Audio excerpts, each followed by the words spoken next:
Okay, in this video I just want to give you a quick demonstration of what are perhaps the two most important stretches for climbers to do.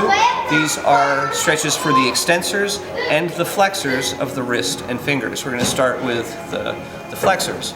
As I said in the blog, since these muscles here flex the wrist and fingers, in order to stretch them, we need to extend the joints that they cross. So this stretch can be done two different ways. It can be done on the floor or against a wall. I'm going to do it against the wall because I like the firm feel of the wall. I feel like if I do it against a padded surface like a carpet or the padded floor of a gym, I don't get quite as good of a stretch, because one of the key things here is pressing your palm into the surface that you're stretching against. That's really where a lot of the stretch comes from.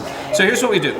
With the elbows straight, we rotate our fingers down so they're pointing towards the floor, and then we press the palm into the wall. We also want to make sure that we're keeping the joints of the fingers nice and straight, nice and extended. As you curl your fingers, if you let them bunch up a little bit, then they're flexing and you're not fully engaging the muscle. So we make sure that the fingers are straight and the wrist is extended. And what's really nice about this stretch is that it's so easy to match your degree of comfort or your degree of flexibility. If you need less of a stretch, you merely slide your hand down the wall a little bit. And what this does is it decreases the amount of extension at the wrist and gives you a less intense stretch.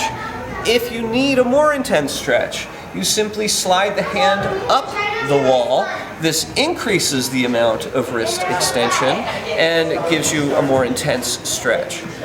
In either case, you just want to be pressing that palm hard into the wall and really trying to keep those fingers straight, keep the elbows straight. Let's get the highest quality stretch we can.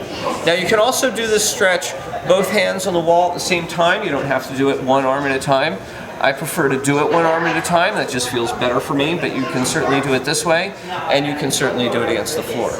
Now, for the extensors of the wrist and fingers, since these muscles extend the wrist and fingers, we have to flex the wrist and fingers in order to get the stretch.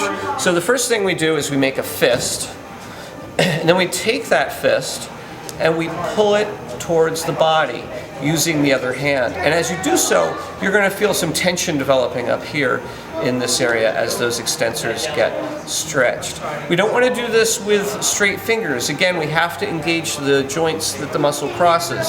So we have to flex the fingers and we have to flex the wrist in order to get a high quality stretch here. Now there's one other little nuance to the stretch that I really like. You can see here that I'm rotating my arm very slowly and very slightly. You will feel the stretch a little bit differently in the muscles of the extensor muscles as you rotate the arm, and that's fine. And you can feel around for areas of greater or lesser tension, areas that you want to hit with greater precision with the stretch. One other thing about doing this stretch, try to apply even pressure on your wrist as you're pulling it towards your body. You might find yourself pulling harder here on this part of the hand, or maybe even on this part of the hand.